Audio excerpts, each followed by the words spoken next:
আমি অন্তপুরের মেয়ে, চিনবে না আমাকে। তোমার শেষ গল্পের বইটি পড়েছি শরৎবাবু, বাসি ফুলের মালা। তোমার নায়িকা এলোকেশীর মরণদশা ধরেছিল ৩৫ বছর বয়সে।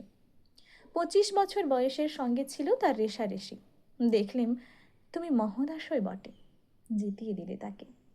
নিজের কথা বলি, বয়স আমার অল্প, একজনের মন ছুঁয়েছিল আমার এই কাঁচা বয়সের মায়া। তাই জেনে পুলক লাগতো আমার দেহে। ভুলে গিয়েছিলাম অত্যন্ত সাধারণ মেয়ে আমি। আমার মতো এমন আছে হাজার হাজার মেয়ে, অল্প বয়সের মন্ত্র তাদের যৌবনে। তোমাকে দোহাই দিই, একটি সাধারণ মেয়ের গল্প লেখো তুমি। বড় দুঃখ তারও স্বভাবের গভীরে অসাধারণ যদি কিছু তলিয়ে থাকে কোথাও, কেমন করে প্রমাণ করবে সে? এমন কজন মেলে যারা তা ধরতে পারে?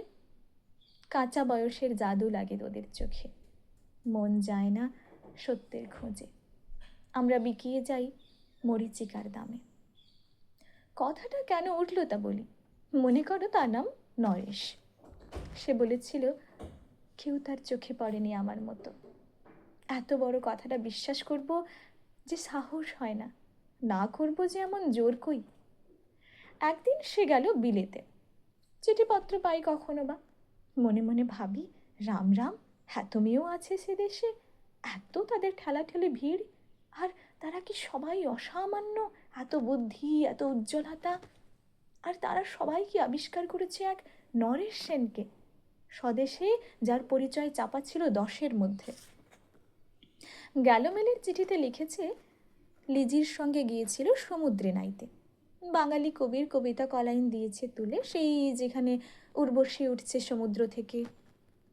তারপরে বালির পরে বসলো পাশাপাশি। সামনে দুলছে নীল সমুদ্রের ঢেউ, আকাশে ছড়ানো নির্মল সূর্যালোক। লিজি থাকে খুব আস্তে আস্তে বললে, এই সেদিন তুমি এসেছো, 2 দিন পরে যাবে চলে।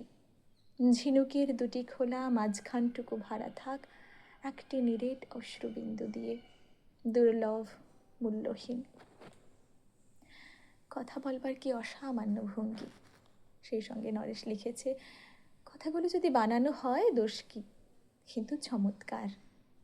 হিরে বসানো সোনার ফুল কি সত্য, তবু কি সত্য নয়? বুঝতেই পারছ, একটা তুলনার সংকেত ওর চিঠিতে অদৃশ্য কাঁটার মতো আমার বুকের কাছে বিধিয়ে দিয়ে জানায় আমি অত্যন্ত সাধারণ মেয়ে। মূল্যবানকে পুরো মূল্য চুকিয়ে দিই এমন ধন নেই আমার হাতে। ওগো না হয় তাই হলো, না হয় ঋণী রইলেম চিরজীবন। পায়ে পড়ি তোমার, একটা গল্প লেখো শরৎবাবু, নিতান্ত সাধারণ মেয়ের গল্প, যে দুর্ভাগিনীকে দূরের থেকে পাল্লা দিতে হয় অন্তত 5-7 জন অসামান্যার সঙ্গে, অর্থাৎ সপ্তরথিনীর মার। বুঝে নিয়েছি আমার কপাল ভেঙেছে, হার হয়েছে আমার, কিন্তু তুমি যার কথা লিখবে তাকে জিতিয়ে দিও আমার হয়ে। পড়তে পড়তে বুক যেন ওঠে ফুলে, ফুলচন্দন পড়ুক তোমার কলমের মুখে।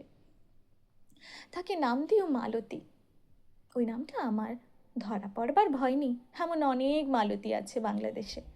তারা সবাই সামান্য মেয়ে, তারা ফরাসি জার্মান জানে না, কাঁদতে জানে। কি করে জিতিয়ে দেবে? উচ্চ তোমার মন, তোমার লেখনী মহীয়সী। তুমি হয়তো ওকে নিয়ে যাবে ত্যাগের পথে, দুঃখের চরমে, শকুন্তলার মতো। দয়া করো আমাকে, নেমে এসো আমার সমতলে। বিছানায় শুয়ে শুয়ে রাত্রির অন্ধকারে দেবতার কাছে যে অসম্ভব বর মাগি, সে বর আমি পাবো না, কিন্তু পায় যেন তোমার নায়িকা।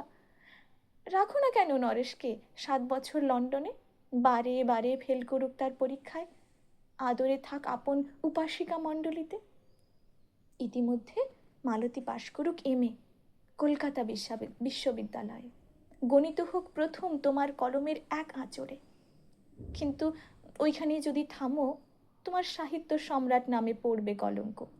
আমার দশা যাই হোক, খাটো করো না তোমার কল্পনা। তুমি তো কৃপণ নও বিধাতার মতো, মেয়েটাকে দাও পাঠিয়ে ইউরোপে।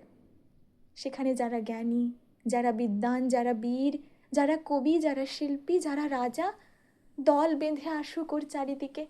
জ্যোতির্বিদের মতো আবিষ্কার করুক ওকে, শুধু বিদুষী বলে নয়, নারী বলে। ওর মধ্যে যে বিশ্বজয়ী জাদু আছে, ধরা পড়ুক তার রহস্য মূঢ়ের দেশে নয়, যে দেশে আছে সমজদার, আছে দরদি, আছে ইংরেজ, জার্মান, ফরাসি। মালতীর সম্মানের জন্যে সভা ডাকা হোক না, বড় বড় নামজাদার সভা। মনে করা যাক সেখানে বর্ষণ হচ্ছে মুষলধারে চাটুবাক্য, মাঝখান দিয়ে এসে চলেছে অবহেলায়, ঢেউয়ের উপর দিয়ে যেন পালের নৌকা। ওর চোখ দেখে ওরা করছে কানাকানি, সবাই বলছে ভারতবর্ষের সজল মেঘ আর উজ্জ্বল রৌদ্র মিলেছে ওর মোহিনী দৃষ্টিতে। এইখানে জনান্তিকে বলে রাখি, সৃষ্টিকর্তার প্রসাদ সত্যিই আছে আমার চোখে। বলতে হলো নিজের মুখেই, এখনো কোনো ইউরোপীয় রসজ্ঞের সাক্ষাৎ ঘটেনি কপালে। নরেশ এসে দাঁড়াক সেই কোণে, আর সেই অসামান্য মেয়ের দল।